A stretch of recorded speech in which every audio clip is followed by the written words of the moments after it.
আমার একটি ঘনিষ্ঠ সংযোগ আছে। এই সংযোগের কারণ অনেক কিছু। বিগত দিনে আমরা যখন প্রবল একটি ফ্যাসিস্ট স্বৈরাচার সরকারের চাপের মুখে অনেক জায়গায় যেতে পারতাম, অনেকে আমাদেরকে জায়গা দিত না, অনেকে চাপের মুখে আমাদের অবস্থানটা, আমাদের বক্তব্যটা দেওয়ার সুযোগ দিত। আমরা ঘুরে ফিরে এই ঢাকা রিপোর্টার্স ইউনিটিতে আসতাম তখন। এমনকি রিপোর্টার্স ইউনিটি প্রতিষ্ঠা বার্ষিকীতে তারা সাহস করে আমাকে প্রধান অতিথি করেছে, যেহেতু সরকারের কাজে করতে এটাকে দুই ভাগে করেছে। এক ভাগে সরকারের তথ্যমন্ত্রী অথবা যে ছিল আমি জানি না, আর ভাগে আমাকে করেছে। কতটুকু সাহস দেখিয়েছে আমি তার জন্য তাদের অবস্থান, এর জন্য আমাদের অনেক এই ডিআরওর ভূমিকা একটু ভিন্ন ভূমিকা, সেটা আমরা স্বীকার করি। এবং এইটাই কিন্তু সাংবাদিকদের অবস্থান হওয়া উচিত। সাংবাদিকরা যদি এই অবস্থানটা অব্যাহত রাখে, বাংলাদেশের আগামীর মিডিয়ার ভবিষ্যৎ ভালো হবে বলে আমি মনে করি। আমি তাদের 31তম প্রতিষ্ঠা বার্ষিকীতে অভিনন্দন জানাচ্ছি, শুভেচ্ছা জানাচ্ছি। আন্দোলন বাংলাদেশে গণতান্ত্রিক, রাজনৈতিক এবং আমাদের শাসনতান্ত্রিক কনস্টিটিউশনাল রাইট আন্দোলনটা ছিল সাংবিধানিক, গণতান্ত্রিক এবং রাজনৈতিক অধিকার ফিরে পাওয়ার জন্য। আমরা কিন্তু সেই জায়গায় এখনো যেতে পারি না। আমাদেরকে পরিষ্কারভাবে একটা জিনিস আমাদের সামনে থাকতে হবে, যেটা সাংবাদিকদের জন্য আরো গুরুত্বপূর্ণ, দেশের জন্য তো অবশ্যই গুরুত্বপূর্ণ।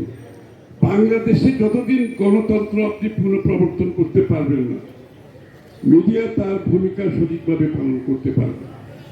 গণতন্ত্র এবং মিডিয়া হাতে হাত মিলিয়ে চলবে, এবং গণতন্ত্রের যত বেশি অনুপস্থিতি থাকবে, গণতান্ত্রিক অর্ডারের যত বেশি অনুপস্থিতি থাকবে, গণতান্ত্রিকভাবে নির্বাচিত সরকারের অনুপস্থিতি যত বাড়তে থাকবে, আপনি দেখবেন মিডিয়ার উপরও চাপ বাড়তে থাকবে। এটা আমাদেরকে বুঝতে হবে। অগণতান্ত্রিকভাবে যে কেউ থাকুক, তারা একটা পর্যায়ে গিয়ে তারা থাকার জন্য, ক্ষমতা অব্যাহত রাখার জন্য বিভিন্ন চাপের মধ্যে মিডিয়াকে তারা চাপে রাখতে চায়। এটা আমাদেরকে স্বীকার করতে হবে। সুতরাং আমাদের ঐক্যটা হবে গণতন্ত্রের জন্য, আমাদের ঐক্যটা হবে গণতান্ত্রিক, সাংবিধানিক, রাজনৈতিক অধিকার ফিরে পাওয়ার জন্য, যার মধ্যে মিডিয়ার স্বাধীনতা অন্তর্নিহিত আছে। এর কোনো অল্টারনেটিভ নাই। আর কোনো বক্তব্য, কোনো রিফর্ম এটা দিতে পারবে না যেটা আপনাকে গণতান্ত্রিক শাসন দিতে পারবে। কোনো রিফর্ম দিতে পারবে না। Reform only works when you have a democratic order in the country. Reform কাজ করবে না আদারওয়াইজ। মানুষের কাছে দায়বদ্ধ সরকার হতে হবে, জবাবদিহি সরকার হতে হবে, যারা বারবার জনগণের দিকে তাকাতে হবে, জনগণের কাছে যেতে হবে। সেটাই হচ্ছে জবাবদিহিতার মাধ্যমে মিডিয়ার ভূমিকা অনেক বেশি। নিরপেক্ষ নির্বাচনের মাধ্যমে বাংলাদেশে একটি গণতান্ত্রিক অর্ডার ফিরিয়ে আনতে চায়, এবং এটা যত বিকৃত হবে, যত দেরি হবে, তত বেশি আমাদের সংকট বাড়তে থাকবে।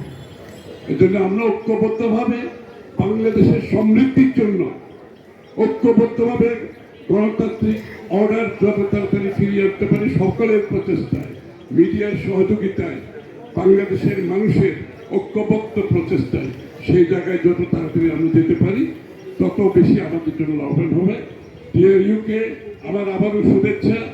আমরা কাটিয়ে দিয়েছে, এর মধ্যে তারেক রহমান সাহেবের রেসপন্স কিন্তু রাগান্বিত না।